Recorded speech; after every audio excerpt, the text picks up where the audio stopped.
Thank you for listening to this PodcastOne Sportsnet production, available on Apple Podcasts and PodcastOne. Thanks for hitting the download button on today's family-friendly episode of the Steve Austin Podcast. I also appreciate y'all supporting all the fine sponsors of this here podcast who let me do this show for you free twice a week, and that includes DraftKings. Did you know you can win some serious cash playing 1 week fantasy football at DraftKings.com, and that if you use my promo code STEVE, you can play for free with your first deposit? Playing 1 week fantasy football means you ain't stuck with the same lineup week after week. You don't have to troll the waiver wire at 2 a.m. on Sunday morning and look for a wide receiver because you forgot yours has a bye week. And you don't have to be a football expert to win instant cash playing at DraftKings either. DraftKings has beginner contests, and they also have 50-50 contests where the top half of all entries win money. It don't get any easier than that. At DraftKings.com/Steve, all you got to worry about is how you're going to spend all that cold, hard cash you win. And this is a good weekend to give DraftKings.com/Steve a try because they're hosting another huge fantasy contest with over $100,000 in total prizes up for grabs. So get to DraftKings.com now and choose your players for this weekend's contest. And if you use my promo code STEVE, you can play for free with your first deposit. That's promo code STEVE to play for free for your share of over $100,000 in total prizes this weekend. Only at DraftKings.com. Eligibility restrictions may apply. See website for details. The following program is a PodcastOne.com production. From Hollywood, California, by way of the Broken Skull Ranch, this is the Steve Austin Show. Give me a hell yeah. Hell yeah. Now, here's Steve Austin. All right, everybody, welcome to the Steve Austin Show. I'm coming to you from the Broken Skull Ranch out here in South Texas. Sitting here at my dinner table with Ted Fowler, 361. Good morning, Ted. How are you? I'm doing good, man. Doing good. How about yourself? Oh, man. Well, I'm feeling a little bit ragged. You know, we got a hell of a podcast going today. My guest is Sam Alvey, UFC fighter who came out to the Broken Skull Challenge. We watched him on television last night through 3 rounds of competition and sent everybody home, and then went to the Skull Buster and got to the rope burn, had to tap out. It was a valiant effort. So Sam Alvey is my guest today. I think you're going to enjoy the conversation I have with him. We're going to talk about his day at the Broken Skull Challenge. And the back half of the podcast, we're going to talk MMA. He's a UFC fighter. That's what he does. So I'll ask him some of his thoughts about UFC 205, his next endeavor, what he's doing for his training and how he eats, and just some MMA stuff because that stuff fascinates me. But before that, we'll just shoot the breeze a little bit with me and Teddy. Teddy's coming up on the podcast this coming Thursday, and I've been telling you guys that you're going to get a lot of Ted Fowler this year because it's deer season. We're out here in South Texas, but I got to reserve Ted for the Thursday show because we do a little bit better. We can use all the words in our vocabulary. Would that be a correct assessment, Teddy? Because it's hard to tell a deer story without cussing. No, you're absolutely right. You're absolutely right. I think we can put a little more salt and pepper on our stories. Salt, pepper, mustard, everything but your kitchen sink. And I tell you what, man, I'm going to give you just I had a little story happen this morning, and I can tell it on this podcast just for a warm-up. But, man, Hershey, the Wonder Dog, always likes to go to the deer stand with me, and she's starting to slow down a little bit. And, you know, I guess I'm starting to slow down a little bit. or I need to start slowing down a little bit. I've been feeling a little haggard since I got here. But I told Ted, I said, hey, we'll start off with a little whiskey. We'll get this Broken Skull IPA, and then we'll taper off. Did I not say that? You did say that. How you feeling at this point? I'm ready to start tapering off. I am too, dude. I got up this morning at 4 a.m. because Teddy and I were going to do a podcast over coffee, and then we were going to go hunt and do the back half of the podcast after our hunt to talk about what we saw. But this morning, to be over at Teddy's at 5, that means I need to start drinking coffee at 4. And I woke up at 4, and I went to bed early. I mean, right after Broken Skull Challenge, I texted Teddy, I ain't feeling too funny. I'll see you after the hunt. How funny were you feeling? I was feeling funny, but not in a comical way. Yeah, I'm sure when you got that text, you weren't going, oh, heck, he's not coming over. I was over there doing my voice warm-ups, and then all those exercises you do. You see, that sounds so wrong just to go, oh, heck. You know there's a word I'd rather use than oh, heck. Dude, I've known you how many years? I think that's the first time I've heard you say heck. I don't like the word heck. I like the F model. I'll tell you what, so we were going to do that. But anyway, so I got up, and Hershey likes to go hunting with me. And so we got out of my mule. We drove up to a deer stand called Motel 6. And you know, Teddy, when you're in the brush, this brush country, but even in the pitch black, you just see shapes of stuff and silhouettes, and that's how you identify things that you know should be there and things that should not be there. Well, about 15 feet in front of us in the pitch black, and Hershey's walking right beside me, right from the deer stand. There's a shape that doesn't look right. And so I got my backpack, my rifle, my binoculars. I pick up my binoculars. We pick up those binoculars to gather some light and get a little bit better visual, some intel on this thing. And I look, and I'm like, oh, you're kidding me, right? It's a goddamn skunk. And I'm thinking, all I need is for Hershey to think that thing's a rabbit, go chase it, get sprayed, and then I got to bring her ass back to the house where my wife is not going to be thrilled with me at all if Hershey, the Wonder Dog, gets sprayed by another skunk when she still smells like the skunk she got sprayed by last week. So, Hershey, stay. Hershey, stay. So the skunk scurries off. It goes underneath the deer stand and goes into the brush. So, okay, this is the part where I pick up Hershey, who's 85 pounds, and carry her up and put her in the deer stand so she can go to sleep. So I go up there, open the door, and I turn around after I go back down the stairs. I'm looking. Hershey's nowhere to be found. I'm thinking, oh, man, she bolted after the skunk. She's going to get sprayed, and I'm going to be in trouble. I was like, Hershey. I can only say Hershey so loud because I want to scare away everything in the pasture, and it's pitch black still. And I look, and she's right underneath the deer stand. I say, Hershey, get your ass over here. Because right underneath the deer stand, she might get on a rattlesnake. And if she got bit by a rattlesnake, my wife is going to kick my ass. If she comes back smelling like a skunk or bit by a rattlesnake, she's in harm's way. So I pick her ass up. I say, God dang it, get up here. I put her in the deer stand, and I'll lay my jacket down on the floor for her so she can go to sleep just like she always does. I get situated over in my corner, got my binoculars out, got my camera ready to video the deer that I'm going to see. And here comes Hershey. She wants to sit right in front of me because she wants to be petted. Normally, she always goes to sleep, but now she wants to be petted. And then she lays down like a big roadblock right in front of the deer stand. And so I push my chair back, and she's fine. And I see the skunk about 100 yards out through the brush, out into a clearing, and now daylight's starting to come. I'm starting to make out all these bucks and deer and stuff like that, but I can see that skunk with its tail stuck up in the air.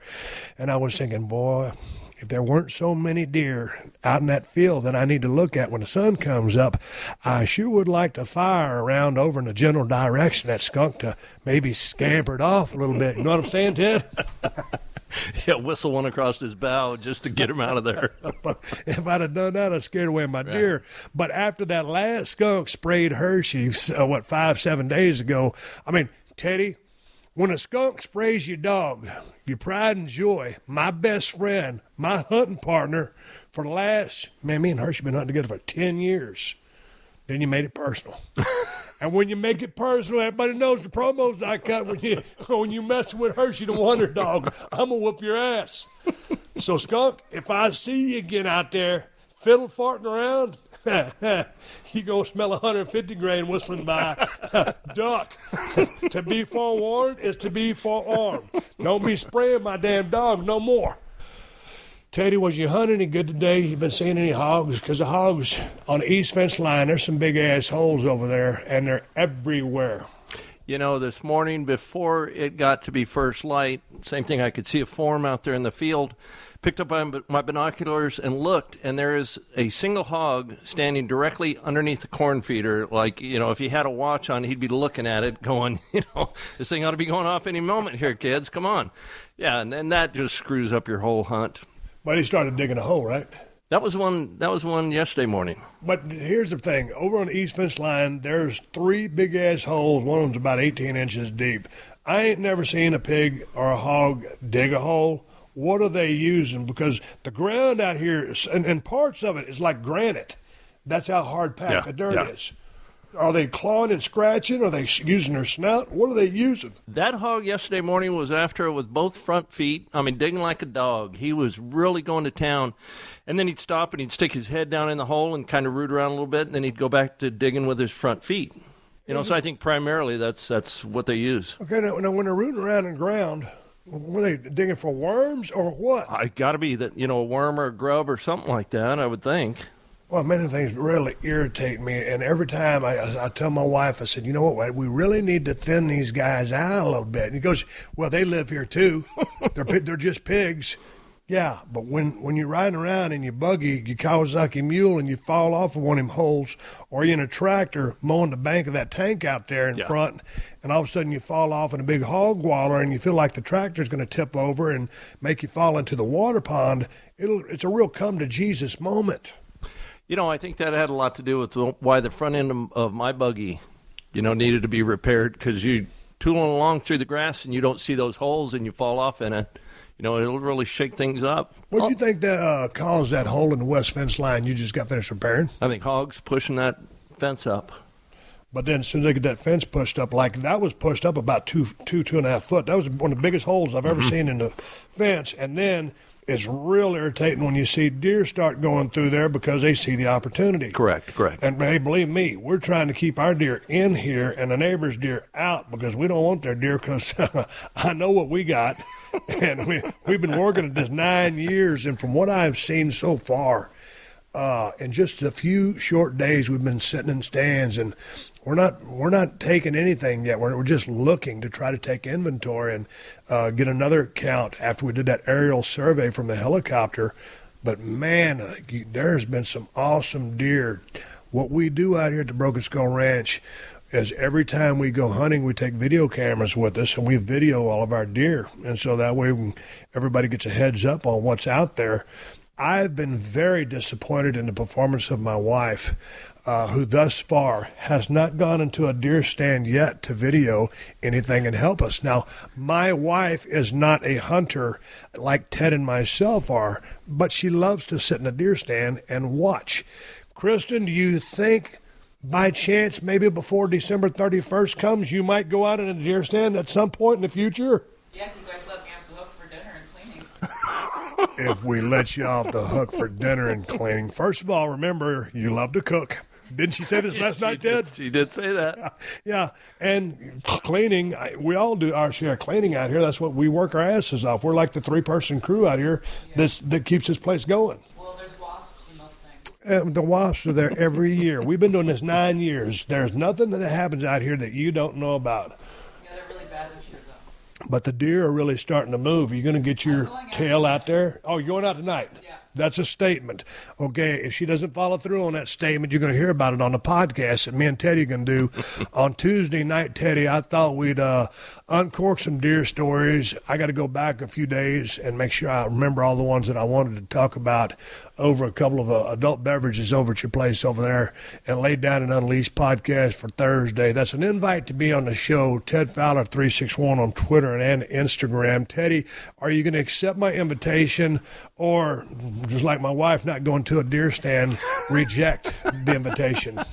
No, I'll be on it. I won't be cooking and cleaning. I'll be on the show. Well, if you're going to be cooking and cleaning, it's going to be a real crappy podcast. See, I hate to say the word crappy, because I'd like to use the SH version of that word, but we're rolling family friendly. That's why I reserve Teddy. Every now and then we'll do a family friendly show when I'm really in dire need of material, but I got it. He's my trump card. He's my ace in the hole for the Unleashed show. And on my Twitter account, everybody was saying, hey, man, we're ready for you and Ted to get together out there at the Broken Skull Ranch and tell some BS stories. Well, we got a lot of BS stories to throw at you. They're piling up. And they're piling up fast. But anyway, hey, Sam Alvey is my guest today. Don't forget Broken Skull Challenge, which Sam Alvey competed on just his last Sunday night and did extremely well, but tapped out on the rope burn. You'll hear him talk about that here on the podcast. Broken Skull Challenge Season 4 is rolling on CMT every Sunday night at 10, 9 Central on CMT. And before I get into the next piece of business, I want to thank everybody in the UK, Ireland, Scotland, all those places over there who are watching the Broken Skull Challenge Season 1 or 2, whatever you guys are on. I've been talking about this show forever. And podcast is worldwide, but the Broken Skull Challenge was only in the United States.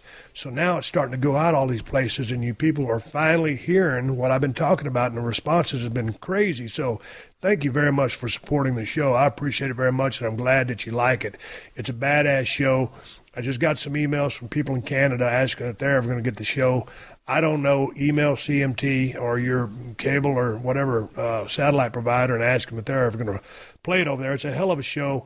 I have fun filming it, and it's on here in the United States every Sunday night at 10, 9 Central on CMT. And a quick word of thanks here to one of the sponsors who makes it possible for me to do this for you free twice a week, Dollar Shave Club.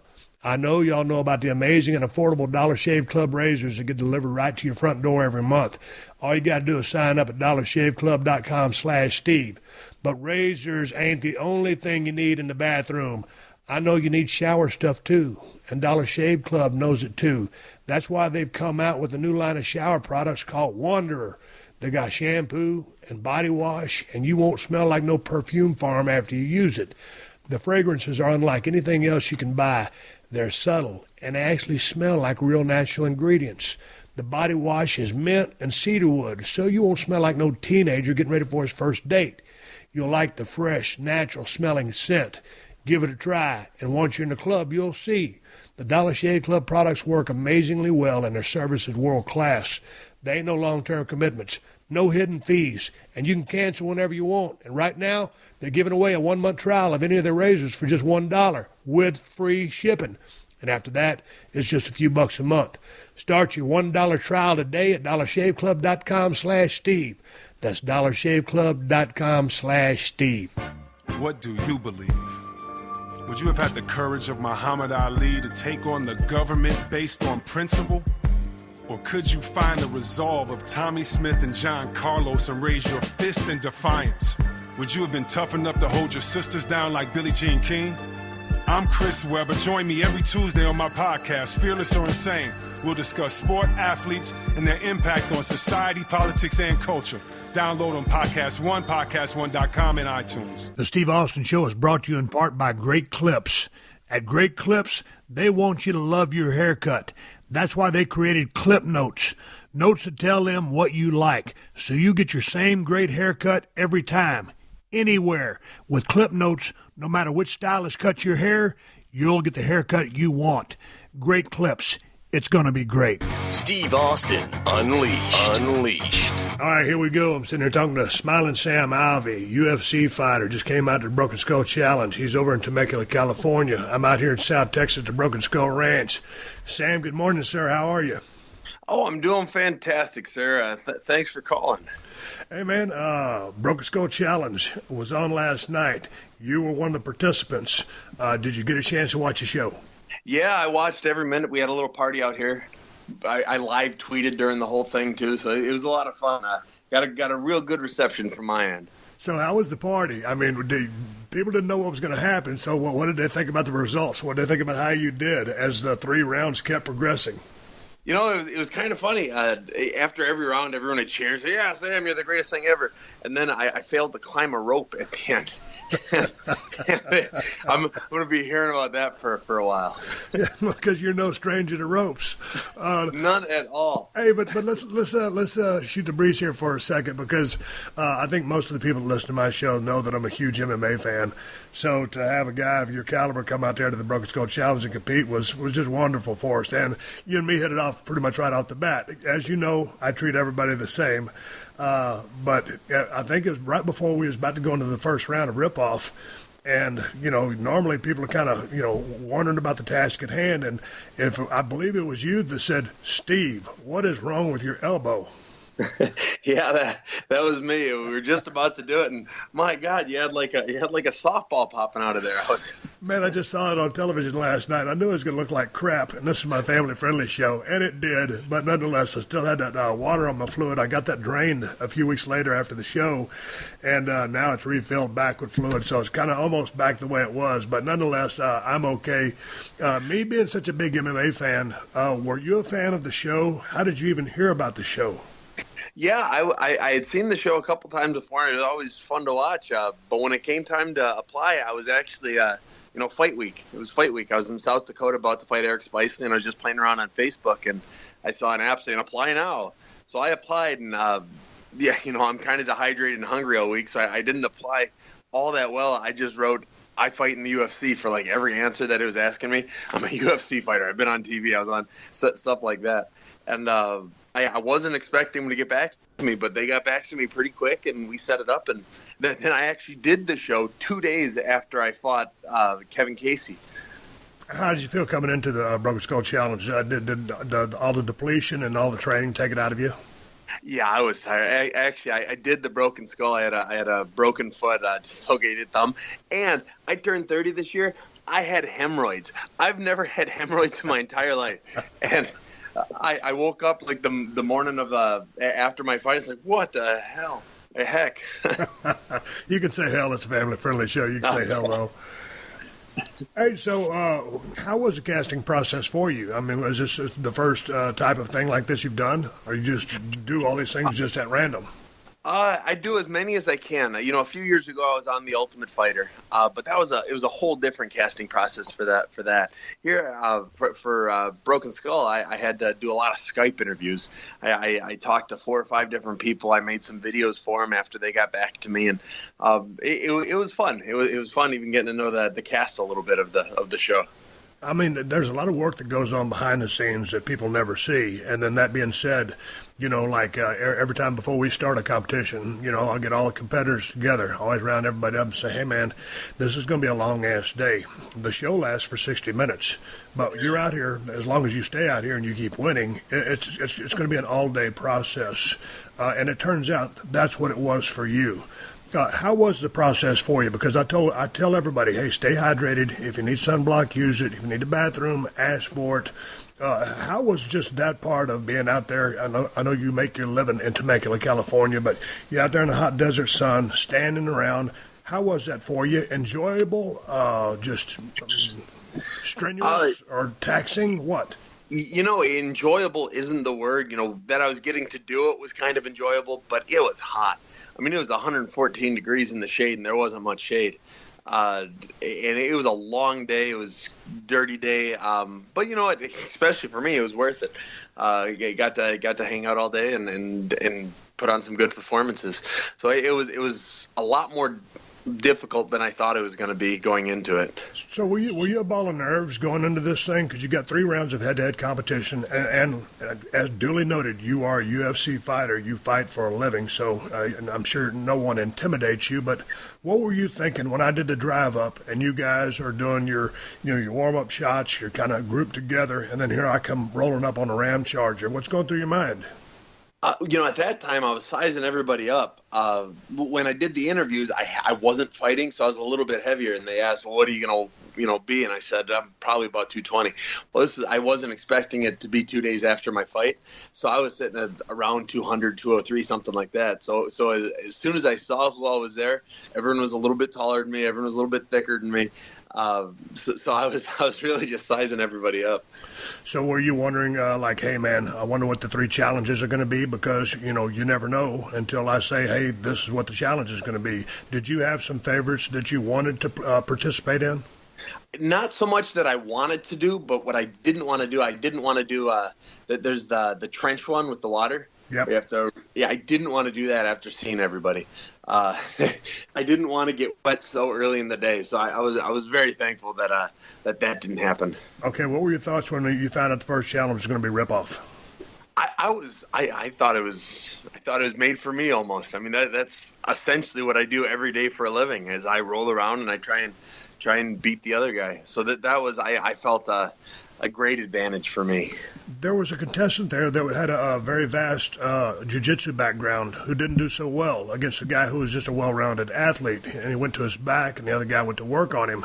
Do you remember that match? I mean, obviously you watched the show, so, I mean, what were your thoughts? I mean, with a guy with that deep of a jiu-jitsu background being sent home quite readily? Yeah, he and we talked a little bit before because, you know, he's a martial artist as well. And so he had known who I was a little bit. And so we were talking all morning.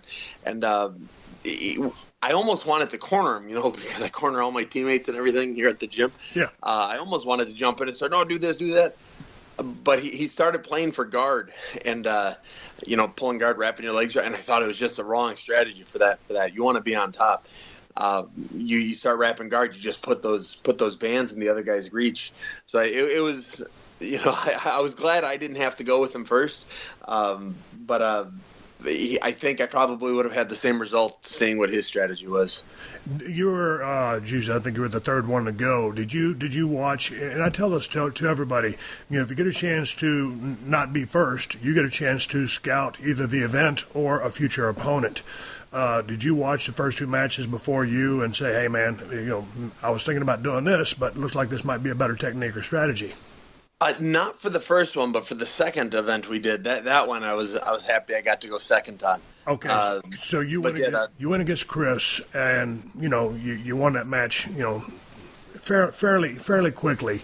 And so then let's talk about the second round and going into trucked up, because those first two guys that went, boy, they took off just like a shot, and they both hit the end of that damn rope on trucked up, and you've got a 1,700-pound truck and 4 barrels, and they both got jerked back to their asses. I noticed that when you started, you took off a little bit more gingerly so you didn't hit that big impact and get jerked off your feet. Yeah, and that was thankfully because I went second.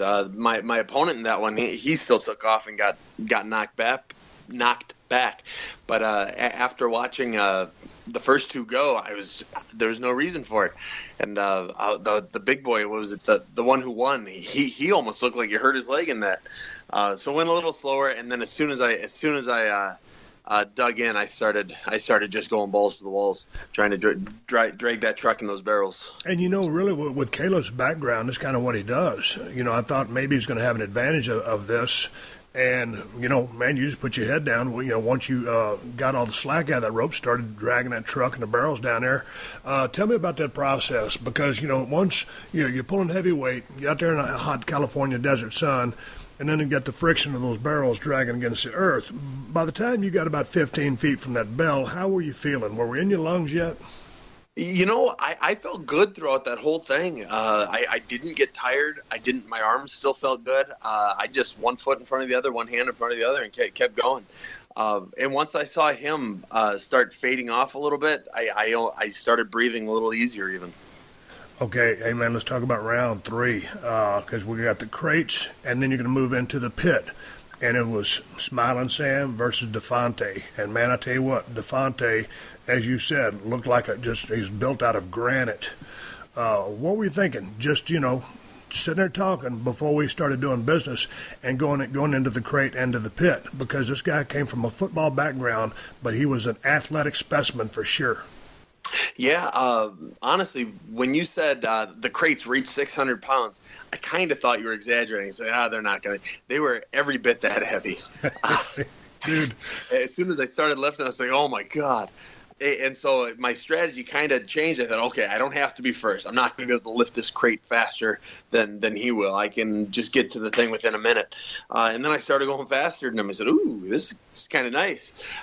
So I finished as fast as I could. So I could breathe a little bit before I got into the circle, into the octagon. But again, once I got into that octagon, it was essentially what I do every day. I look for my underhooks, try and get control. If he starts tugging on the shirt a little bit, pull guard, because in here he wasn't trying to grab anything. If I could just pull guard, I could have done him a little bit. And that ended up working out pretty well for me. But you guys, you went to the ground, and then you both stood up, and then, boy, he kind of just bull rushed you. Y'all met with impact, and then y'all spun around, and then he was starting to, get under you, and you were maybe going to tip out of the pit, but you decided to drop down, and right when you did, your head was right on the edge of those sandbags. So I thought it was a smart play, because I thought that was intentional of you dropping down so that he wasn't going to be able to muscle you out, and you were able to use technique on him. Yeah, I got back home. I started bragging to my jiu-jitsu coach. I said, "Yeah, you should have seen it. I got the underhook. I hooked the leg. I swept him. It was pretty cool." So yeah, it really was. He was a big, strong dude, and he was pushing hard. So I had to find a way to get down and get back on top. At one point, he had you on the other side of the pit. He was just trying to grab your leg, your foot, and just try to tap the sand with it, and you was able to stay out of harm's way there. It pushed back to the center. At any point, what's going through your mind at a time like that, Sam? Because so many people come out there. I get some amazing CrossFitters and people that are just incredible, well-rounded athletes, but all of a sudden you get them in a pit, and it's a wrestling match or whatever you want to call it. And, the center of that pit is safety. And so you want to stay away from the edge, or you want to maintain a low center of gravity. What Devontae had working for him was just pure power and strength. And you were able to use technique and your strategy because, again, to your point, that's what you do every day. Cage awareness. We practice in the cage a lot, so we know how to play with the cage. And I kind of knew where the circle was. I knew what the rules were, and it was kind of along the same principle. Don't touch it. don't get outside of that cage, outside of that pit. And it worked pretty well again. He was extremely gassed after that match because those things get edited down a little bit, but that really took a toll on him. After you went through 3 rounds of competition, you went through the pit, you sent Devontae home. Obviously, did you expect to win? Did you expect to be the last man standing? I did. I kept saying it all day long. I expect to get my hand raised. It's what I'm used to. I've got a big winning record because of it. Every competition I go into, it's with that intent to win. And I did, and that was everything I did. It was nice at how much of my everyday life, translated into flipping crates. Hey, but in going back to those crates, like you said, you thought I was exaggerating. No, those crates are every bit of 600 pounds. I believe the women's are 400 pounds. And when you start flipping those things end over end, mister, it's a gut buster. And it's a come to Jesus meeting because picking up those crates ain't no easy feat. But after the day was over, you probably had an adrenaline spike. But when you got back to your hotel, how were you feeling just from being out in that sun all day and then going through the 3 rounds of challenges and how long the day actually lasted? Because they get you guys up damn near before sunrise and start getting you ready. Yeah, I was tired. It really was a long day. That sun, and shoot, I'm a ginger, so that sun's a little harder on me than most people. I remember you telling everybody you're a ginger, but I always tell everybody I'm an albino. I've got like 6 coats of 50 block on, so I'm right there with you. And, after, yelling and screaming and trying to motivate people for about 4 weeks, man, I'm pretty much fried and ready to go back to, getting underneath some structure and getting out of the damn sun. Yeah, I was very happy to be back in my hotel bed, even if it was just for half a night. All right, got to thank another fine sponsor of the Steve Austin Podcast, who's making it pretty dang comfortable to sit in front of this mic and record it twice a week and open up 2 cans of audio whoop-ass for you. MeUndies. Yep, I said it, MeUndies. They sent me a truckload of their camouflage MeUndies, the ones that are made out of the modal fabric, which is 3 times softer than cotton. And they ain't lying. These are about the softest, most comfortable underwear I've ever worn. So now I can sit here down at the Broken Skull Ranch in comfort while I podcast and while I sit in the deer stand. So for the price of about 2 cocktails, you can have MeUndies delivered right to your front door. And you can experience exactly what I'm experiencing. And MeUndies offers free shipping in the U.S. and Canada. Swig of water for free shipping. And if these ain't the most comfortable, best-feeling underwear you've ever worn, MeUndies will refund your money and let you keep your first pair for free. But I'm telling you, you ain't going to return these. And that's why, for a limited time, my listeners also get this great deal. 20% off your first order when you go to MeUndies.com/Steve Austin. Did you get that? MeUndies.com/Steve Austin and get 20% off your first order and free shipping in the U.S. and Canada. One more time for the hearing impaired, MeUndies.com/Steve Austin. Steve Austin. Unleashed. So I told you that the Skullbuster was going to be an extremely tough challenge, and you came here to face a Skullbuster. Did you think about it that night? Did you try to strategize? You knew I was going to make some changes to the course, but you could see bits and pieces of it. Did you sleep well, or what? How did you prepare for that Skullbuster? Honestly, I ate a big dinner and I went to bed. My wife can attest. I have no problem sleeping.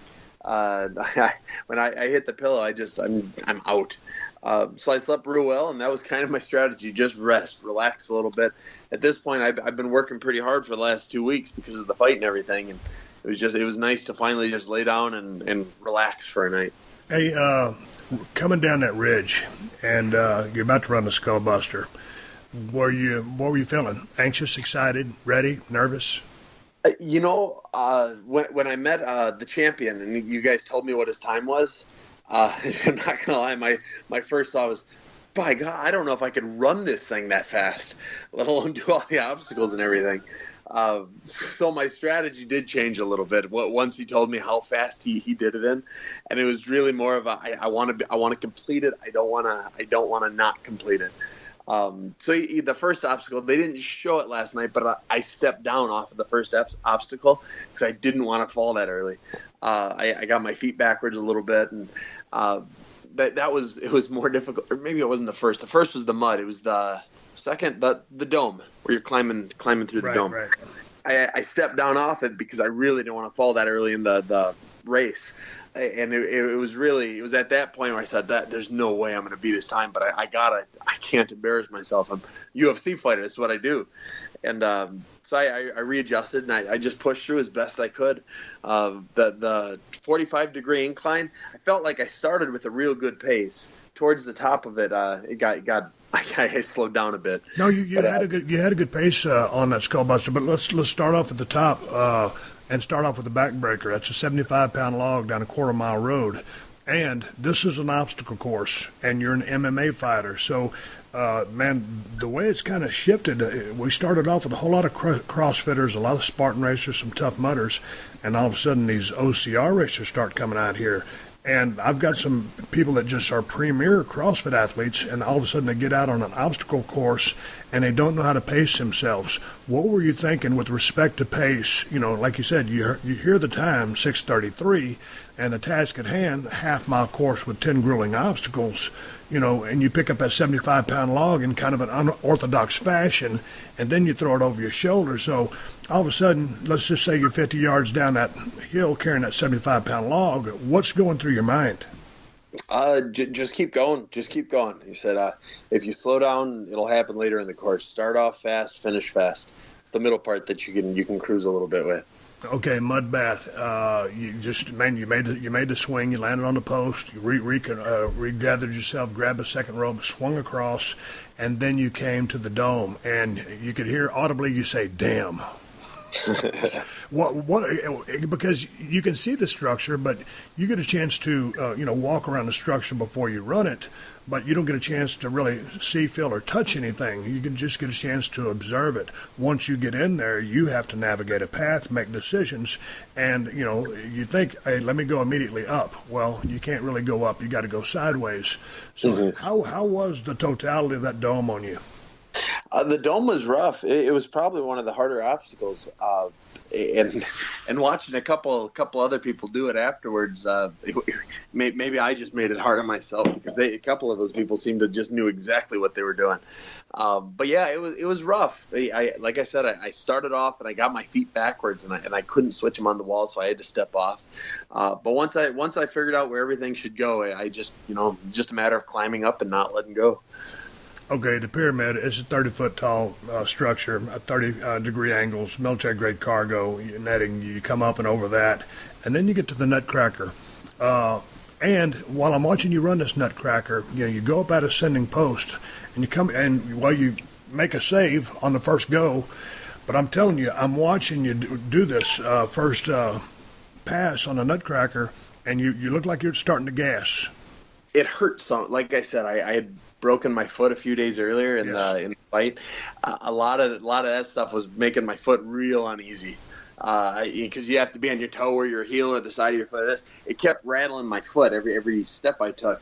That one more than most, and so it took a second for me to ignore the pain. Well, and stepping or jumping from post to post, again, there's that impact on the foot.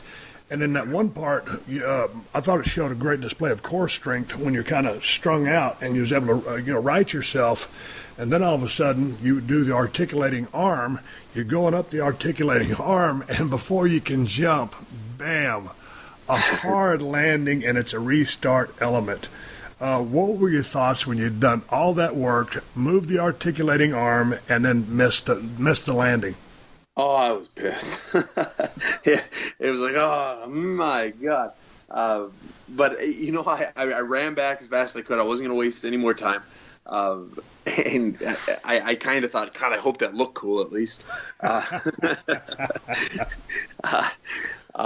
yeah, second time round, I thought second time round went a little faster. I thought got the groove a little bit and went a little faster getting to the end. Well, and again, sometimes when you watch these people, and I've been out there so many times, when people with great balance or not great balance, when they try to go too slow, that's kind of when things don't go so well. But the second time you attacked it, and man, you just breezed right through it.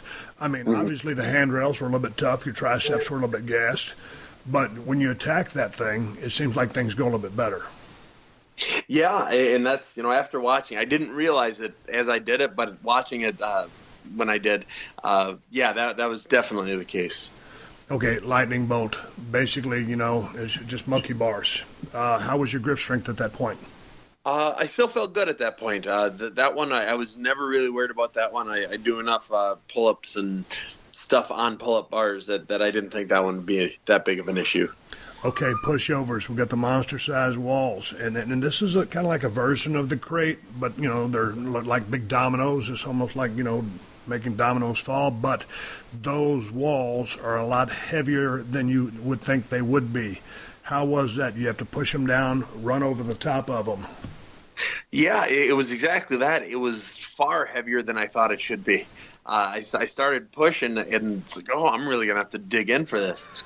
And then we have to go over them instead of around them. Yeah. And that was kind of just like kicking the, groins. Like, oh man, you don't really have to, but the rules say you have to. It's like, But yeah, getting through those, it was that's where I started getting tired. Okay, pushovers when you start getting tired, and then right there when you want to start using your lungs and putting some air into your body, you got to go into the deep freeze, and that means you got to hold your breath while you swim underneath 10 foot of fencing hanging over the surface of the water. When you jumped into deep freeze, was that at least refreshing from a standpoint of, hey, I'm not so hot anymore, but now I've got to take a big breath of air before I go underneath that fence? What were your thoughts? Yeah, it actually felt kind of good after it being so miserably hot for the last, hour. It was nice jumping in there. But what caught me off guard, I mean, I knew I was going to be wet, but it was everything sticks to your shoes afterwards. And that's kind of what I blame the rope on. Okay, but you had to go up Heartbreak Hill first, and I believe we got a Christ Almighty out of you on that one. So obviously you were thinking Christ Almighty. Yeah, that was right when I said that. That's right when I think my pace changed from a good pace to just get me up this damn hill. Hey, we came finally to the rope burn, and man, you said you're looking for a challenge. You wanted to beat the Skullbuster and then go for the time. You really surprised me. You kind of shook it off a little bit, and like you said, to your point, everything's wet. And man, you started arming that rope. And I'm thinking, man, this guy's going to have some incredible arm strength. Once you got hung up, you're probably about 6 feet from that bell. And I've seen so many people in that position where they can't pull anymore with those arms. And all of a sudden, the grip can only be so strong for so long, and they slide back down. What were you thinking when you had to hit the stop button and you were just hanging there? I just kept, it's on camera. Just suck it up, Sally. Get up there. And I just couldn't do it. My grip started failing. My shoes, I should have kicked my shoes off is what I think I should have done. But it was just, it hurt.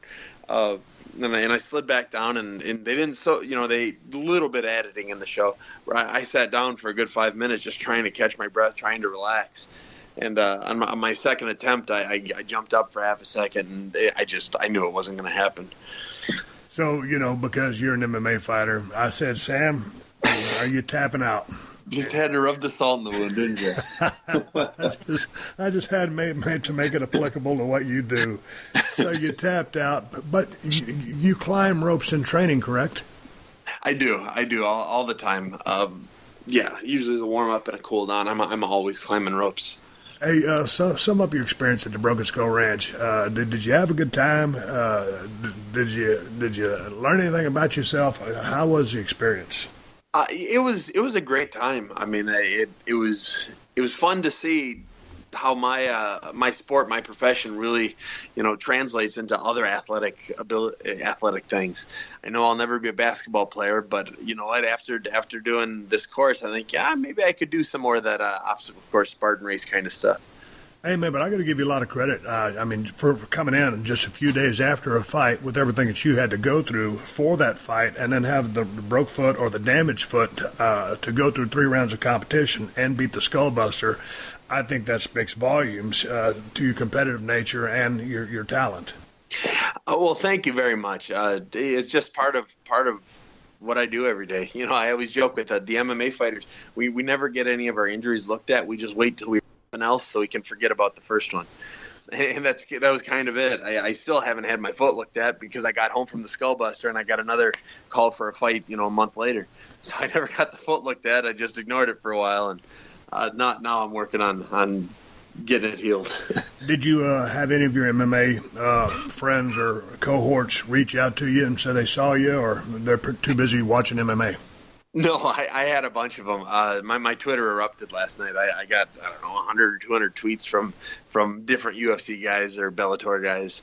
And again, they all loved me until I couldn't climb a rope. Hey,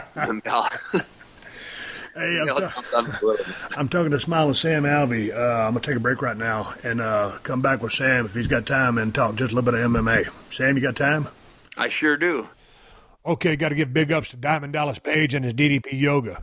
I know I've been talking about DDP Yoga pretty much since I started this podcast, and it's because it's changed the lives of so many people, from disabled vet Arthur Borman to Jake the Snake Roberts and Scott Hall, and y'all know how many other pro wrestlers do DDPY too. RVD, AJ Styles, Chris Jericho, and even Mick Foley got on a DDPY program this year, and he's in just about the best shape of his life thanks to Dallas's program. And if you're thinking about taking control of your own health and fitness going into the new year, now's the perfect time. DDPY has their biggest sale ever going on right now. Just go to ddpyoga.com/Austin and take advantage of 25% off all DDPY swag and merch. I'm talking 25% off DDPY hats, mats, heart rate monitors, T-shirts, and autographs. And, of course, you can get 25% off the DDP Yoga DVDs. And same deal there, too. When you buy the DDP Yoga DVDs, you'll also get 3 free months of the DDP Yoga Now app. And y'all know how great this app is. You can do DDP Yoga wherever you are, whenever you want, with the app. Just access the workouts on your phone or tablet. So take advantage of Diamond Dallas Page's holiday spirit. He loves Christmas. Dallas loves Christmas, and that's why he's offering this crazy 25% off deal on anything DDPY related at ddpyoga.com/Austin. So, like I said, now is the time to get started. Go to ddpyoga.com/Austin and take advantage of 25% off the DDPY DVDs. And get 3 free months of the DDP Yoga Now app. That's ddpyoga.com/Austin. ddpyoga.com/Austin. Hey, folks, change your life today. All right, here we go. Talking to Smiling Sam Alvey, UFC fighter. Came out to the Broken Skull Challenge. Sent 7 men home, got on the Skullbuster, and tapped out on the rope burn. But in his defense, right after a hell of a fight and right after damaging his foot. Let's shift gears and talk about your world where you can bring me up to speed. I'm just a fan. You said you signed on for another fight. Is this fight, has this already happened, or is this something that's going to happen now real soon? It happened already. I signed up. I was supposed to fight over in Manila, over in the Philippines. And the whole card got scrapped, so I got pushed back to Mexico City. So I fought about 3 weeks ago now. Oh, so how'd that one turn out? I won. Yeah, I'm on a little 3-fight tear right now.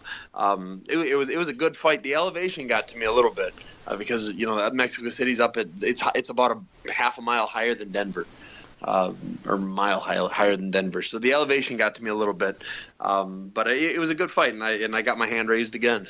Hey, were you able to go up there before time and acclimate? No, the fight, like I was supposed to fight in Manila. Manila got canceled, and my fight got pushed back like 3 weeks. So I didn't have time to do any of that. I did go up to Big Bear a little bit here in California, which is about as high as Denver. I got to go up there and just find out how uncomfortable I was going to be. And so that helped a little bit. Hey, man, if I'm not mistaken, Fabricio Verdum fought Cain Velasquez in Mexico City, a year, 2 years ago now? Maybe 3 years. Yep, and that's everybody kept telling me that. I said, "Hey, you got to get ready the altitude." But Fabricio went up there I think almost 2 months early, and Kane went only maybe 2 weeks early. And man, I'm sure you saw that fight. And Kane's one of my favorite. Well, both guys. I'm just a big fan. But I tell you, Kane's known for his cardio, and it just seemed like that extra few weeks of acclimating for Fabricio really made a big difference in that fight. Maybe it had been fighting at sea level, it would have been the same outcome, but Kane just didn't seem to be as dangerous as he normally was. Yeah, and there's a whole science behind the altitude training. Like if you go up there 2 weeks, it does nothing for you. It's more you've got to be up there. I think it's 90 to 120 days beforehand to have your lungs acclimate a little bit. Or to start, it has something to do with your blood, hemoglobin, and all that. Right. So again, when I got pushed to Mexico, I didn't have time to do any of that, to make any plans. So as I just started training to be uncomfortable. So the altitude masks, they don't do a ton to simulate it, but they do make you very uncomfortable. So I did a lot of altitude mask training. What and is then, like the altitude mask? Is that just restricted breathing? Because yes. if you put this thing in your mouth, you don't have it's not like if I'm going to run a sprint, I can use my whole mouth to breathe, but then they restrict the breathing hole to simulate altitude. Yeah, kind of. Yeah. It's essentially what it does, but it doesn't change the way your body absorbs oxygen, which is what you want to do by going to the altitude. Right. It just makes you really uncomfortable while you're training, and so that kind of. So we talked to the coaches.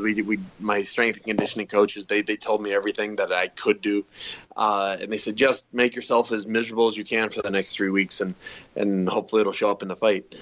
So what do you do? I know you're doing a lot of sparring and stuff like that, Sam. But and training up for a big fight, it's just at sea level. Forget altitude.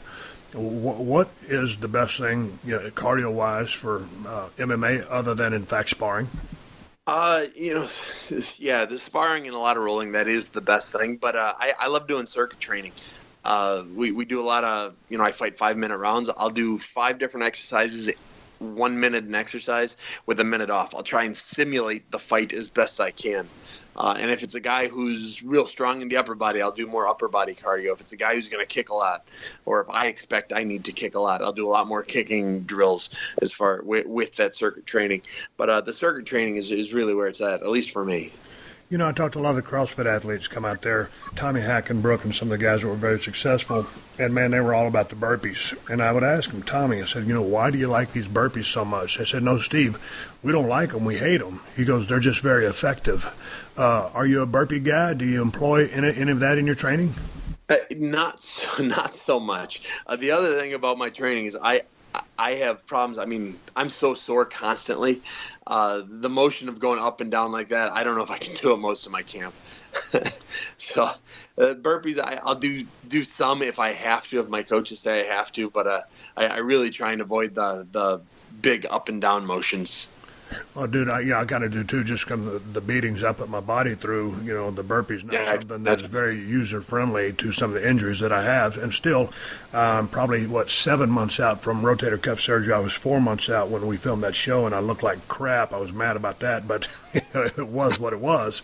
Some of those CrossFit people come out there, they're in fantastic shape, but some of that methodology is just not for me.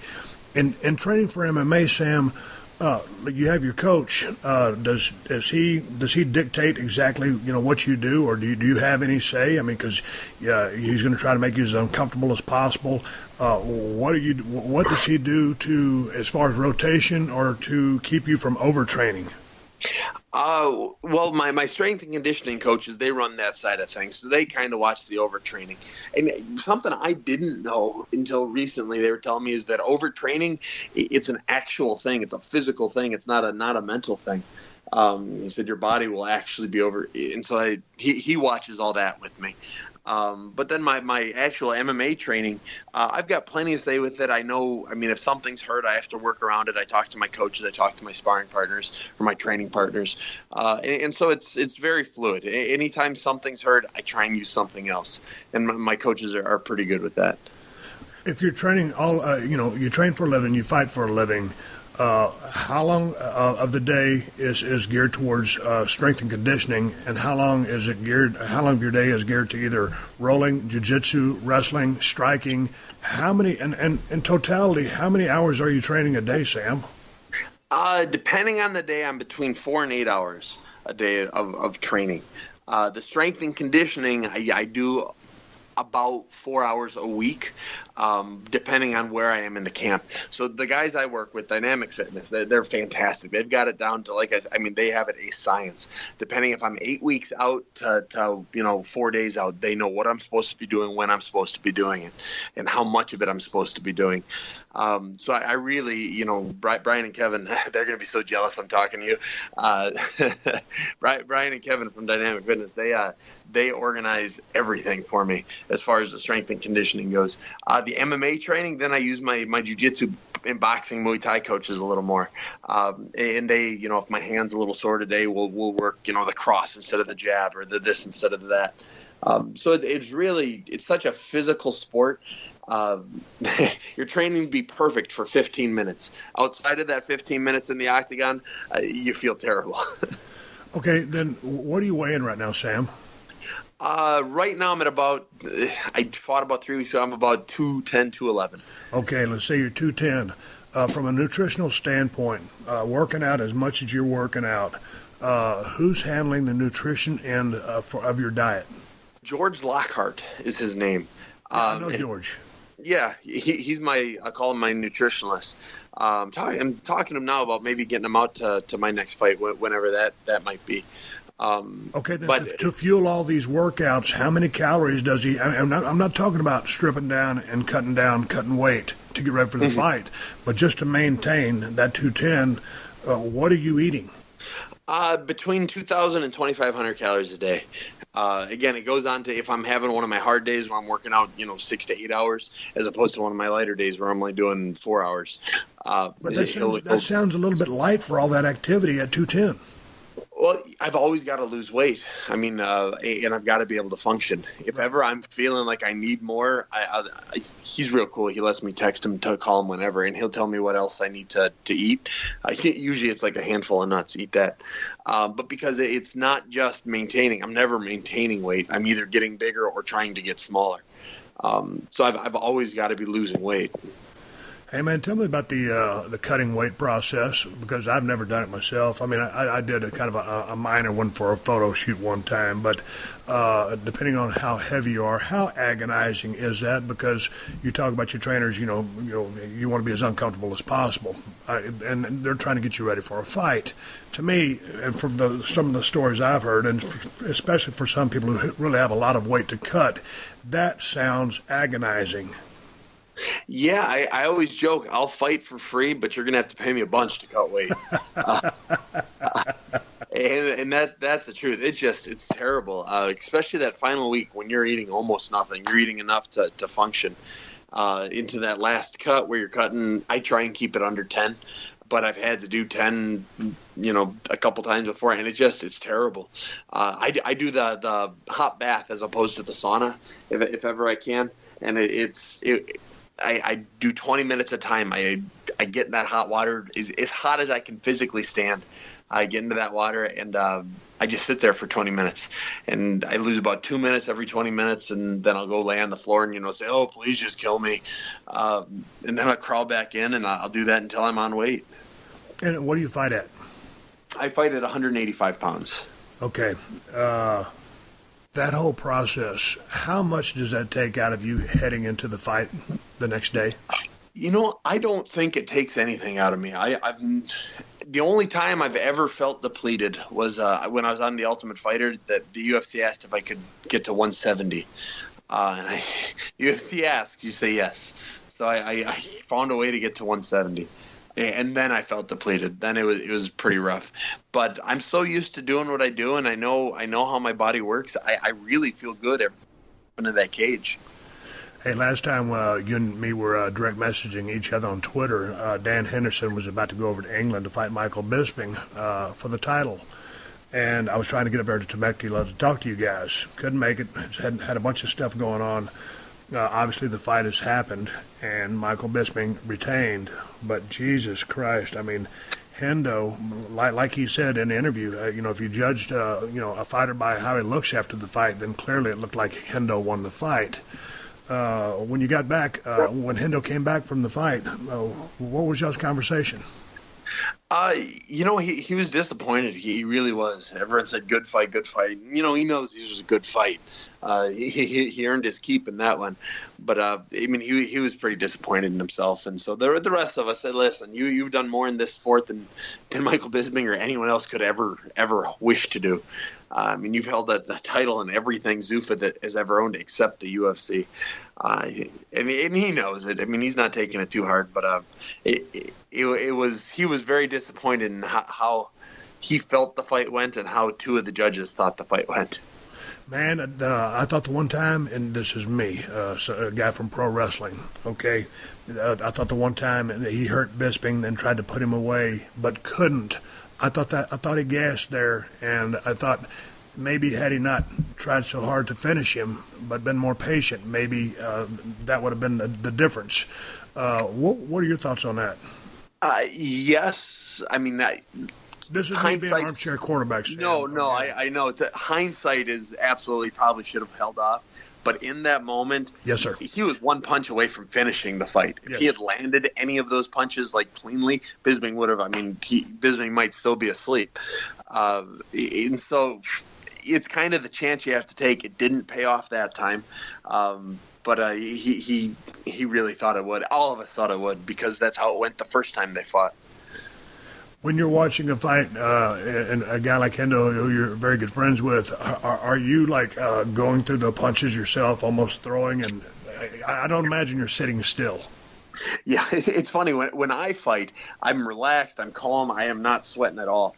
But when my buddies, my coaches, my friends fight, I'm sitting on pins and needles. I'm watching everything and kind of bobbing and weaving, in my chair, my standing.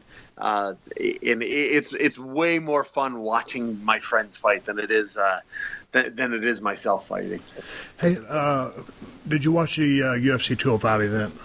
I did. Well, it was about the greatest event I think I've ever seen. Gosh, and let's talk about the Conor McGregor Eddie Alvarez fight real quickly. You're the expert. You're the fighter. Your thoughts on that fight? I thought Alvarez should have won that fight. I thought he had the skill set to do it. And I also thought all Eddie has to do is not circle to Conor's strong hand and try and box him. And as soon as that bell rang, Eddie started circling to Conor's strong side and tried to box him. And it was, I was screaming at the TV, saying, "What are you doing?" And he got blasted. And then he kind of got back up and he started doing the same thing and got blasted again. I love the way Conor runs his mouth. I'm not a big fan of his fighting style. And I wanted Alvarez to win, and he just did everything wrong. Well, I tell you, Conor looked so much bigger in that fight than Eddie. He did. He had the range on Eddie, and all this goes into why he shouldn't be boxing Eddie, or why he shouldn't be trying to box Conor. And he said afterwards it wasn't his game plan. And I know as well as anyone that the best laid plans they go out the window as soon as that bell rings sometimes. But and looking at that fight, I thought Conor had gotten into his head before the fight. Maybe. He might have. Conor has gotten so good at doing that. It's the reason Conor beat Jose Aldo. Yeah, he just crushed Aldo mentally before that fight. I can't believe that so many fighters can fall into a trap like that. Weidman versus Yoel Romero. Man, both fighters needed this fight, I thought. Yeah, that was the title eliminator. It was the fight I was most looking forward to on that card. And what a finish. I thought it was a good fight. Round 1 probably went to Weidman. Round 2 probably to Romero. And a surprise flying knee finishes him. It was cool. Oh man, I follow Chris Weidman on Twitter, and I texted him, good luck, whatever, and then I finished like that, and god dang, when Luke Rockhold took that belt from him, that really crushed him, and I know he's trying to get in his fight, to get in a position to get that title back. with Rockhold being beaten by Bisping. And now, I thought Rockhold kind of was lackadaisical going into that fight. Maybe he didn't take Bisping serious enough, and then pop, and then Bisping is the champion going back several months. What were your thoughts on that fight? Because, Rockhold was sitting in the catbird seat. He was a champion. All of a sudden, now, he's a long way from a title picture. Yeah, I was actually I cornered some guys on that fight, so I was at that event when Bisping became the champion, and on paper, Rockhold should have won. He had beaten Bisping a year before, and it made it look easy. He had done great things, and he should have won. And all day long, I just had that feeling in my stomach, not my wallet, but my stomach, that Bisping was going to get it. And lo and behold, early in round one, Bisping gets a couple shots off and finishes him. It was surreal to be in that crowd. I tell you what, it caught me completely off guard, but just from an attitude standpoint, me being an armchair quarterback watching as a fan, I was thinking, man, it just almost seems like he doesn't want to be there. And, Bisping did want to be there and ended up being the champion. Yeah, I agree. I think Rockhold took him lightly. He said, I've beaten him before. I just cruised through this one and I'll beat him again. And he shouldn't have. It was Rockhold's bad. Now Rockhold's 2 or 3 fights away from a title again. He is, and I wish him all the luck in the world. I was down there talking to DC at AKA Gym, I guess last year, and got a chance to meet Luke. Big fan, and certainly has all the tools. But he's found some success modeling now. So hey, man. That's a great gig. I mean, obviously, I'd like to see him back in the octagon, but I mean, he's got something to fall back on. A good-looking kid with a good body. So we'll see how the modeling plays out for him while he tries to get back into shot at a title. Tate versus Pennington, and boy, I tell you what, Tate loses this one to Pennington, ends up retiring. What were your thoughts on that? My first thing I thought is, there's no way she's going to stay retired. I think if she doesn't have a kid soon, I think she'll be back in the cage by July.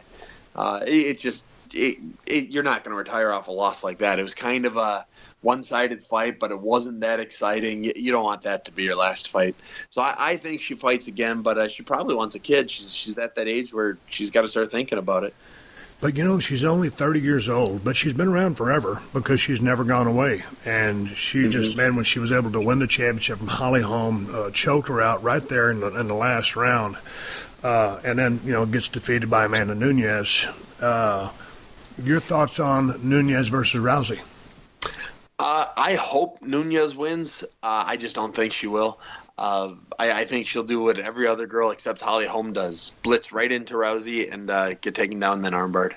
But I would say that Amanda Nunes has pretty damn good hands, like Holly Holm. And it seems like to me, Holly Holm was unspectacular in any of her wins leading up to her fight with Rousey. But once she got in there with Rousey, she looked like a superstar.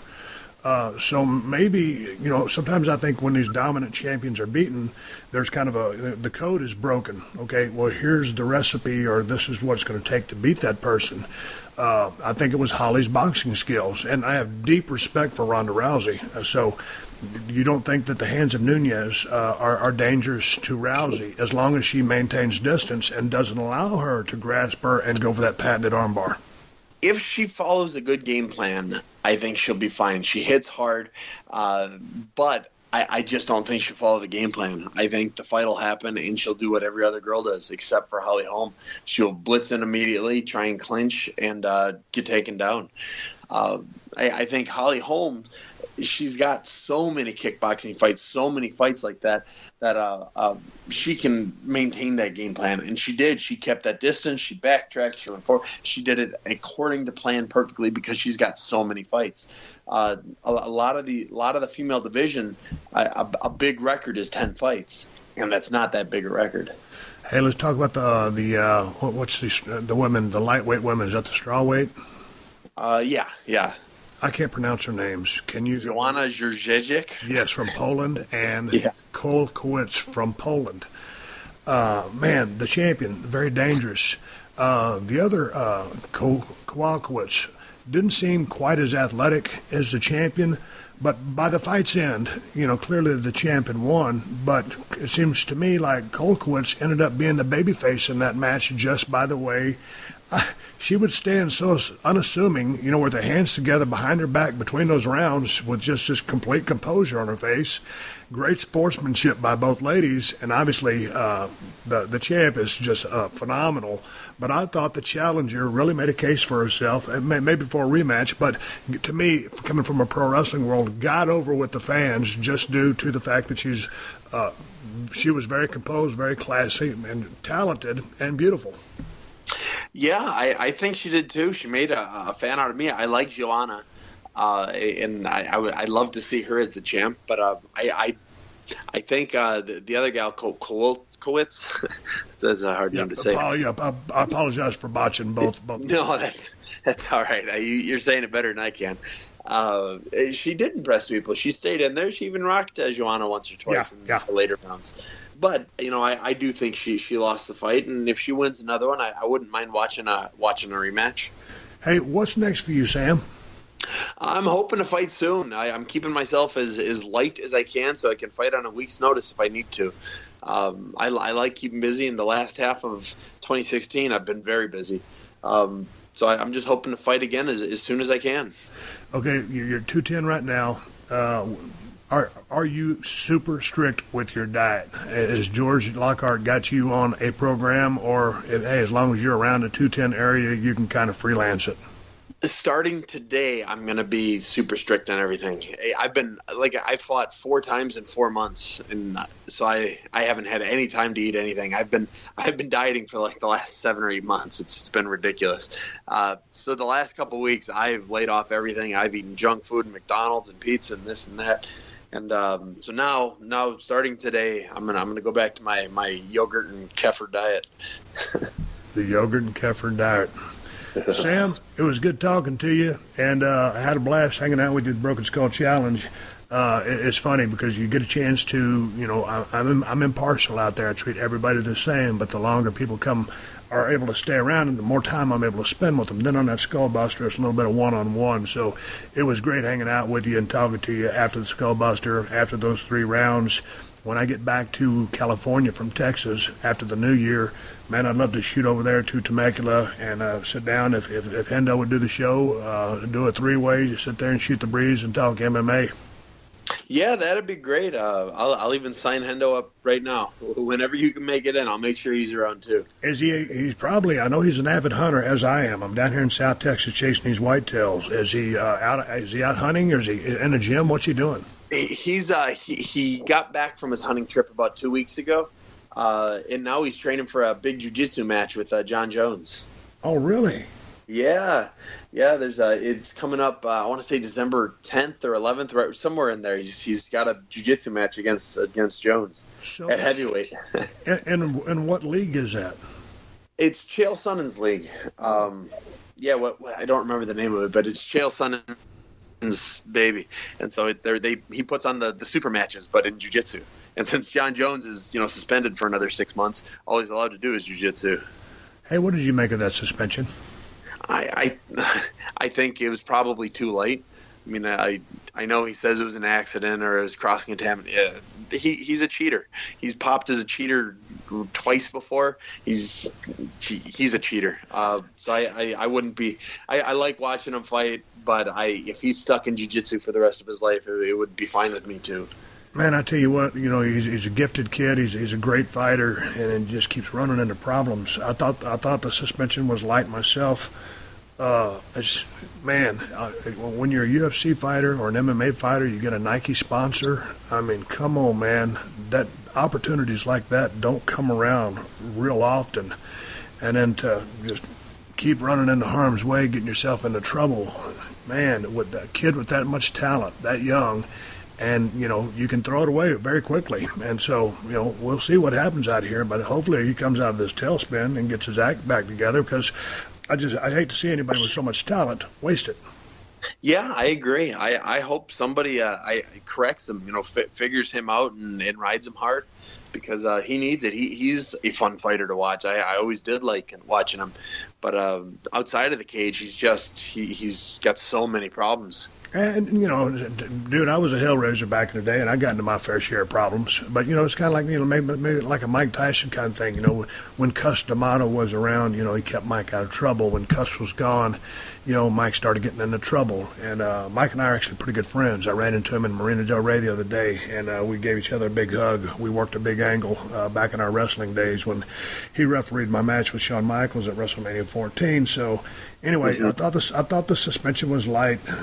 Back in the day, I was a fan, but I'd like to see him get his act together so I could be a fan again. Yeah, me too. And I hope he does. I hope this light suspension is taken seriously, because I hope he gets his stuff together. Hey, man, on Twitter, on Instagram, on all that stuff, it's at Smiling Sam, SMILENSAM, correct? Yes, sir. That's me on everything. Well, Smiling Sam, let's stay in touch, and it was good talking to you. I appreciate you being on the show.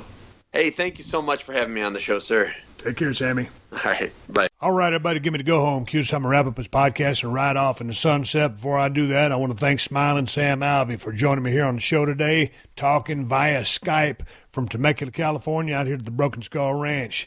Sam's a badass UFC fighter, class act, came out to the Broken Skull Challenge and gave it pure hell. It was great to hang around you and get to know you. I look forward to heading down to Temecula in the next few months and shooting a breeze with you and Dan Henderson if he's willing to be on the podcast. Good talking to you, Sam, and best of luck in your next endeavor. Hey, man, I ain't got no videos to watch, but if you've been setting your DVRs, you need to go back and check out Broken Skull Challenge because it's here every Sunday night at CMT at 10/9 Central. So set your DVRs. And if you ain't watched your DVR, go back and check out the Broken Skull Challenge. This show is going to keep building to an absolutely epic 2-week finish. And again, I want to say thanks to all of the comments that I've gotten from the UK, Scotland, Dublin, Ireland, everywhere over there, all of the countries that get Dave TV, whatever it is, that are watching Season 1 of the Broken Skull Challenge. My Twitter account, Steve Austin BSR, has absolutely exploded because y'all finally get the show over there. I've been talking about the show forever, and it's hard because the podcast is worldwide, but the Broken Skull Challenge was seen just only in the United States. Well, now it's available over in those other countries and probably more some that I didn't even mention. And people in Canada are asking me, are they ever going to get a chance to see the show? I don't know the answer to that, but for you people over in the UK, all those areas over there that have been supporting the show and sending me tweets, I see them. Thank you very much. I'm glad you're enjoying the show. I love making a show. It's my new job. It's my new calling. So I appreciate all the response that you guys have sent to me on my Twitter account. I'm also on Instagram at Steve Austin BSR as well. And all them new shirts that I'm wearing on Broken Skull Challenge from Season 1 to Season 4, they're available at ProWrestlingTees.com/Steve Austin. We got a Black Friday sale going on right now. I don't know how cheap the show... I don't know what the price of the shirts are because I ain't been on the website, but it's a Black Friday sale and you can save a ton of money. Every design is on there and be able to shop for Christmas and score a cheap damn T-shirt that's a badass T-shirt because we got a Black Friday sale going on at ProWrestlingTees.com/Steve Austin and BrokenSkullRanch.com. Hey, if you're looking for the best damn IPA in the United States of America, get the Broken Skull IPA from El Segundo Brewing. Stop into the brewery if you're in L.A. at 140 Main Street in El Segundo, California. You can find it at Whole Foods and Total Wines if you live in California, or you can order it from InsideTheCellar.com if you live in a state that they ship to. Also, you can go to BrokenSkullRanch.com and find the link to InsideTheCellar.com. You can find everything at BrokenSkullRanch.com, in fact, including the Broken Skull Cold Steel Knife. And if you want the best price on the baddest knife on the planet, go to Amazon. It's $75 on Amazon. That's a steal. And use my links when you go. All my Amazon links are at PodcastOne.com. Click on the Killer Deals button in the top right corner of the page and then hit the Steve Austin Show button. I got Amazon links for Amazon USA, UK, and Canada. If you use my links when you're doing any online shopping, Amazon will kick back a few bucks to the podcast. It does not cost you anything extra. No hidden fees or charges. Buy whatever you plan on buying and help out the podcast in the process. Bookmark it so you can find it easier. You'll also find links to all the great sponsors of my podcast. I appreciate y'all supporting the sponsors because they're the ones who let me do this for you free twice a week. So big thanks, my buddy. DDPyoga.com/Austin for a limited time. Get 25% off all DDPY swag and merch to DraftKings. Use my promo code Steve to play for free this weekend. To Dollar Shave Club. Sign up at dollarshaveclub.com/Steve and get a 1-month trial of any of their razors for just $1 with free shipping. To MeUndies. Go to MeUndies.com/Steve Austin to get 20% off your first purchase and free shipping. Hey, 60-second AP News headlines are coming up next. Until then, my name is Steve Austin, and I will catch your ass down the road. Download new episodes of The Steve Austin Show every Tuesday at PodcastOne.com. That's PodcastOne.com.